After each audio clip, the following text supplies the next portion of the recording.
Hey everyone, so today I'm going to be starting my critical review of Voddie Baucham. This is going to be a video series taking each chapter and doing an analytical breakdown of what Voddie does, what he does well, what maybe needs a little bit more citation and evidence to be considered academically valid, and just kind of breaking it down from an analytical and academic perspective. I'm going to go ahead and just say from the get-go that there are going to be problems that arise because I'm taking it from such an analytical and academic perspective. This was not a book written for academics, so there are lots of things that are not written in a way that support academic styles. And I'll kind of point out some of those things as we go through. So today we're going to be just kind of taking a look at these first couple of pages in fault lines, and I'll be offering some analysis and maybe some analysis, some observations, and some of my own thoughts from looking at the material myself. So without further ado, this is the first critical analysis of fault lines by Voddie Baucham. So the first thing that I want to point out is that Voddie Baucham is using something called a thought line. This is an idea where you're not necessarily tracing specific authors or specific legal chains. You're tracing the influence of styles of thought. And so he points out a couple of things that are critical about the year 1989. We have, he makes the claim that critical race theory was born in 1989 at a conference hosted by Derek Bell and a couple of other colleagues. Bell's protege, Kimberly Crenshaw, who is a very, very important person if you're wanting to study CRT and kind of understand its beginnings, introduced the idea of intersectionality, and he cites a couple of papers. The one thing that I do want to draw attention to is that he's not really making an argument at this point. And so I have issues with at least in the printed version. He may have had a citation here and it was removed by the editors. I understand that happens. But in his claim that critical race theory was born at this conference in Wisconsin, that doesn't have a citation, and that's problematic for me because he's claiming that this is where it started, but that is not an observation that he's crediting or at least suggesting that other people are supportive of. And that's where I have an issue. Anytime that you're saying that, oh, something started somewhere, you need to be corroborating it with analysis and understanding from other scholars. Now, then I also recognize this is one of the first books like this. And so to a certain degree, it's okay for this to not be a cited observation. But I would heavily encourage anybody who agrees with him on this point, you go ahead and cite this book because this is one of the first academic books that's making this claim. Oh God, I forgot how messy these pages were. Okay, so this is what we're going to get into now. So this is on page XII. We're in the very beginning on kind of the thought line. He makes the remark, critical social justice, CSJ, that in order to understand it, we have to first understand where it came from. And so rather than using definitions or timelines, this is where he uses a thought line, which is tracing the influence of ideas until you get to the idea that you're currently dealing with. So here is kind of the process of ideas that kind of came together for Voddie in his research. So we start with conflict theory from Karl Marx. and he's held as um, the leading architect of conflict theory, which was a dominant school of thought within sociology. And this whole chunk, he cites Heather Griffiths in the Introduction to Sociology 2E. This is a very good thing. So anytime that he's citing somebody who's written an introduction to certain work or things like that, that's really, really good, because he's citing something that is a heavily, heavily, heavily cited book. And then in the next part, he talks about hegemony, is what takes place when a dominant group imposes its ideology on the rest of society. He cites Robin DiAngelo and Özlem Sensoy for this. I don't know a whole lot about the Is Everyone Really Equal book. I don't really know a whole lot about it. I'm still digging into it. So I can't say whether or not this citation is a fair citation, because, so what do I mean? What do I mean by a fair citation? A fair citation is going to be a citation where an author is citing their opponent on something that they're arguing. So a fair citation would be quoting Karl Marx. If you're talking about Karl Marx, that's a fair citation. You are giving them the respect that they deserve for being the author of the ideas that you're arguing against. And so I don't know enough about Robin DiAngelo to give that kind of a statement. From what I've seen in this book, I'm leaning towards this being a fair citation, but I'm not 100% certain. And then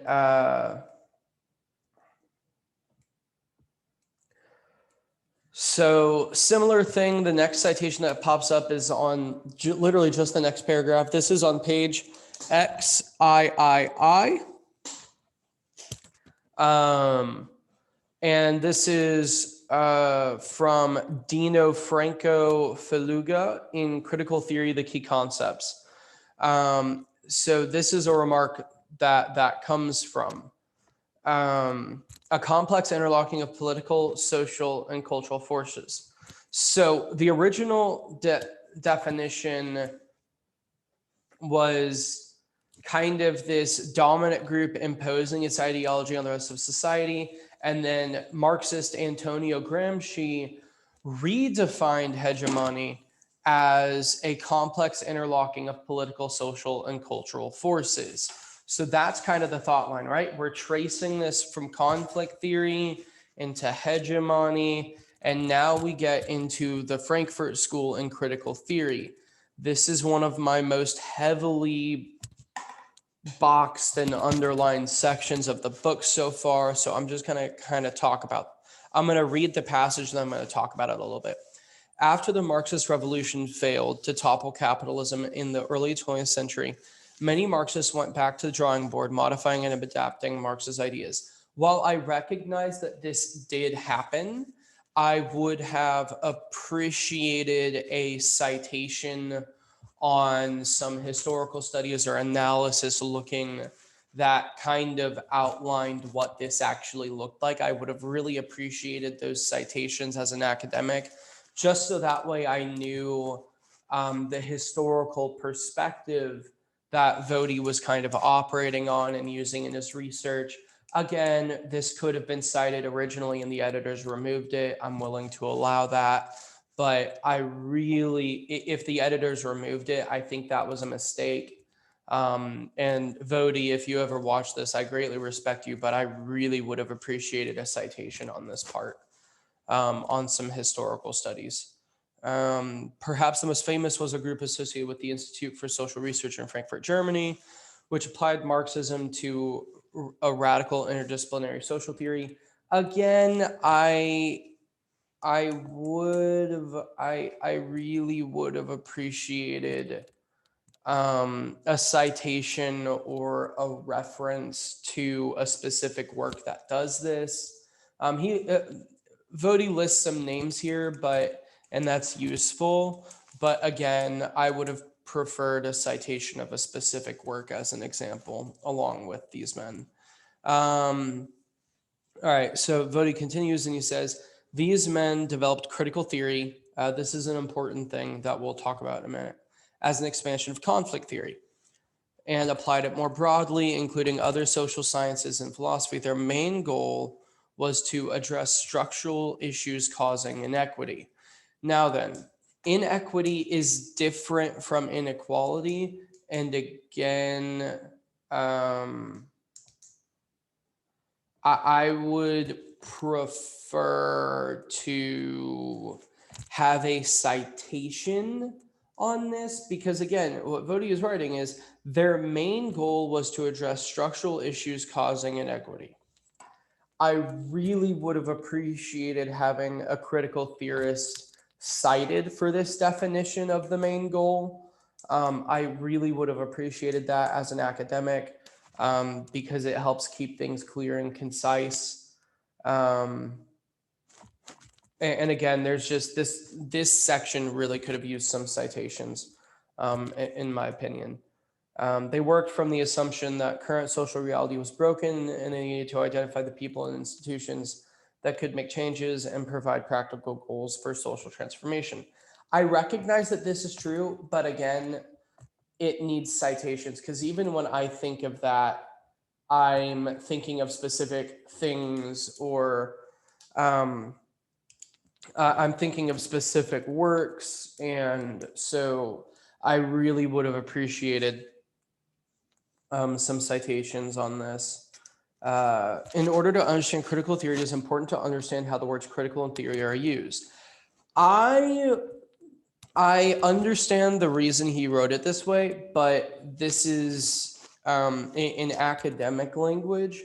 What we're really getting into is we're getting into the topicality of critical theory, which is defined by the words critical and theory. And so what we're doing is we're actually looking at the definition of the topicality of critical theory. So that is what kind of we're talking about here in an academic sense. And I understand why he changed the wording, but I just want to say that from an academic perspective, that's what this is. In social sciences, critical is geared toward identifying and exposing problems in order to facilitate revolutionary political change. That's from Helen Pluckrose and James Lindsay, Cynical Theories. From what I've heard, it's a pretty good source. So, but I still I would have preferred to see multiple authors listed. I would have preferred seeing some more scholastic assent on something like this. In other words, it implies revolution. It is not interested in reform. This is where I really take issue with the lack of sources because I don't know if it's reasonable to draw this heavy of a distinction between revolution and reform, especially with with Black Lives Matter and with the defund the police movement. A lot of the readings I had to do from various perspectives on that movement for a class I took this past year in kind of spring of this was fall of 2020 that I took this class. And so a huge part of this is defund the police is about reallocating funds. It's about moving funds that are given to police departments to to officers and individuals who can react to nonviolent crime more appropriately. There are some ins and outs here. I disagree with how simple Voddie kept this. I think it would have been more profitable for the discourse on these issues if he had got into the nuances. And I would have really preferred having some well-rounded citations on this piece. Now on to XIV. Just as a general, we are going to XVII. So we have a good couple of pages left to cover before we finish up this section. So again, from Robin DiAngelo is this: an approach based on critical theory calls into question the idea that objectivity is desirable or even possible. The term used to describe this way of thinking about knowledge is that knowledge is reflective of the values and interests of those who produce it. From a Christian perspective, this actually isn't a bad definition, and this is a true definition. However, if you do not believe in the God of the Bible, and if you do not believe in the Bible, then this definition becomes dangerous. So let me say it this way. Knowledge is reflective of the values and interests of those who produce it.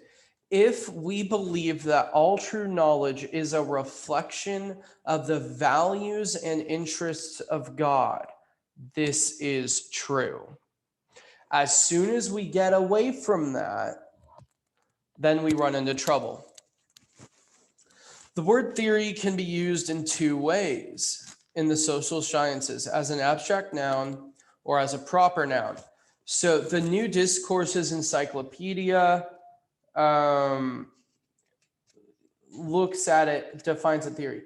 Theory treated as a proper noun and thus capitalized is an appropriate catch-all term for the thinking behind critical social justice, especially at the academic level. It is the set of ideas, modes of thought, ethics, and methods that define critical social justice in both thought and activism. That is theory and praxis. In a meaningful way, theory is the central object, the canon and source of further revelation of canon of critical social justice. That is, theory is the heart of the worldview that defines critical social justice. I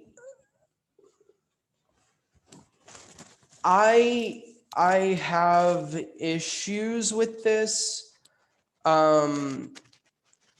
I again, while this is an encyclopedia entry, with how controversial the work of this book is, I would have really appreciated if he had listed additional citations.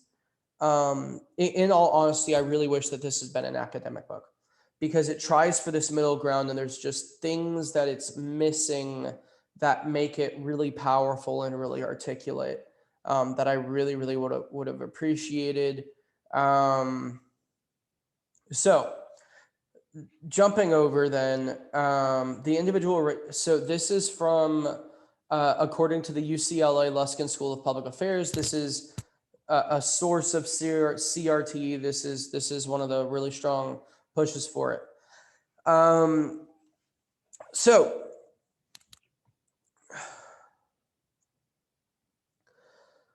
this is where we're going to get into my biggest disagreement with Voddie. So I'll read the whole piece and then we'll talk a little bit. CRT recognizes that racism is ingrained in the fabric of the system of the American society. The individual racist need not exist to note that institutional racism is pervasive in the dominant culture. I heavily disagree with this line. I don't think it's possible for racism to exist without there being racists. Yeah, but that it doesn't work like that. This is the analytical lens that CRT uses in examining existing power structures. Really pay attention to this, because we're going to move over to the next page now, and I'm going to read the definition that Voddie uses. And what he does is he takes something from critical social justice and critical racial theory to make a new definition for critical race theory that I don't think was a good leap in logic. What Voddie does is he defines a worldview as an analytical lens one uses to examine the world. In this, CRT is not a worldview. Critical social justice is a worldview, but CRT is not.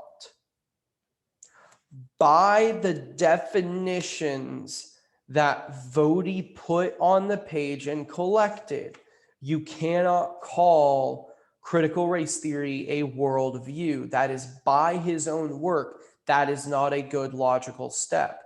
What you can do is you can say that critical social justice is a worldview and that CRT is a product of that worldview. Now then, the reason I'm saying all this is it's coming from the notion in Christian theology that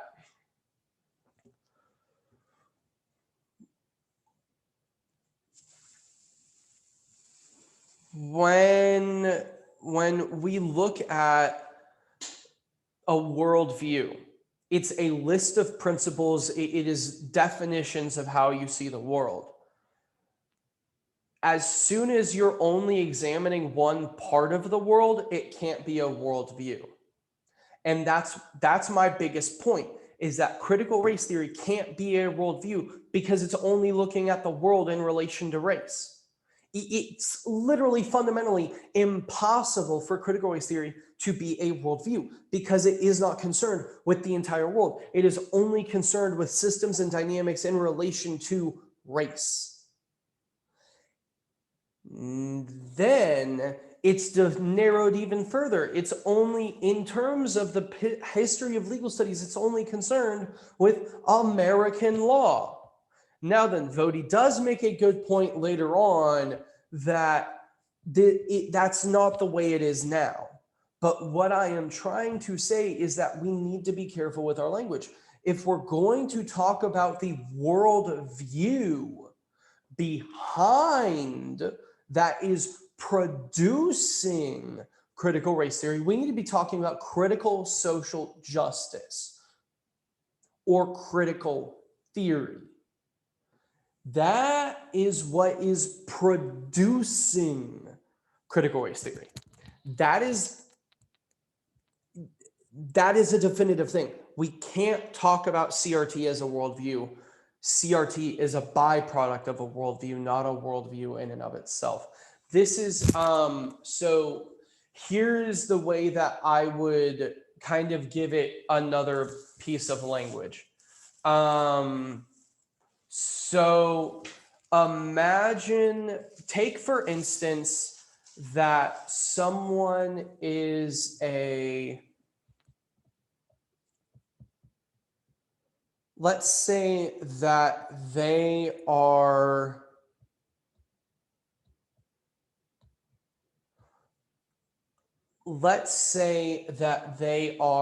a psychologist.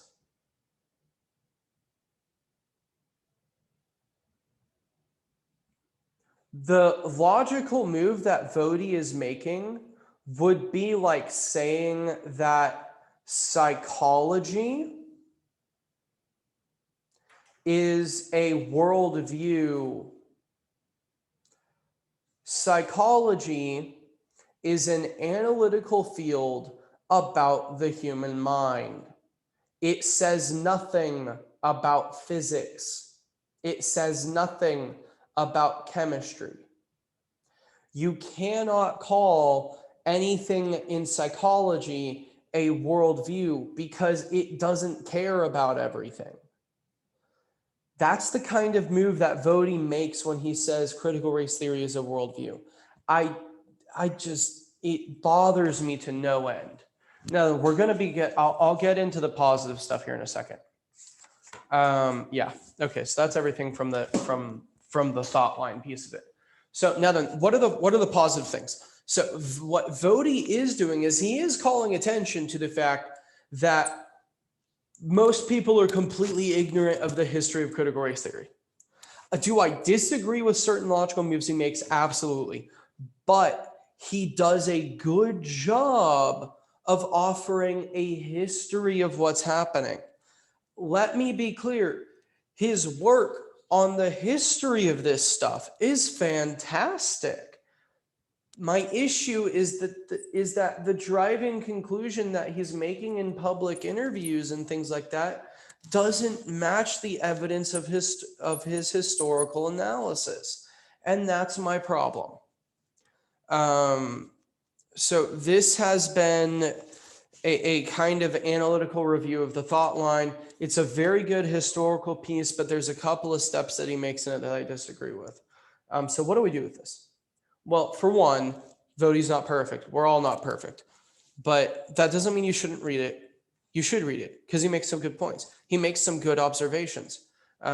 Two, he's missing a couple citations as far as an academic analysis goes. That's to be expected. It's a popular book, not an academic book. But what do we do with critical race theory? One, stop looking at critical race theory. Start looking at critical theory and critical social justice.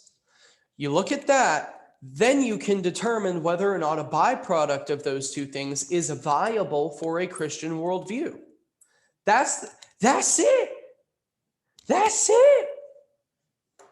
If you want to know as a Christian whether or not you should be buying into critical race theory, you need to look at what critical social justice says about the world and what critical theory says about the world.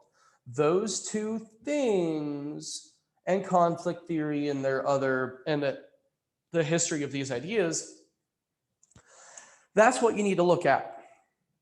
Stop looking at critical race theory, start looking at critical theory and critical social justice. They are different. Look at those and then make a decision whether or not you think it's possible for you to walk with God and honor God while examining the world that way. That's the question. Can you honor God and be a critical theorist? Can you honor God and be somebody who adheres to critical social justice? That's the question that I would ask in connection with reading the scriptures and looking at what it means to honor and love God. With that being said, that is a wrap on the first fault lines analytical video. I will probably do a write-up at some point, or nah, I'll probably just stick with the videos. Anyways, I hope to see you guys next time. This has been the In Step with God podcast / this is for the YouTube as well. I'll see you guys next time.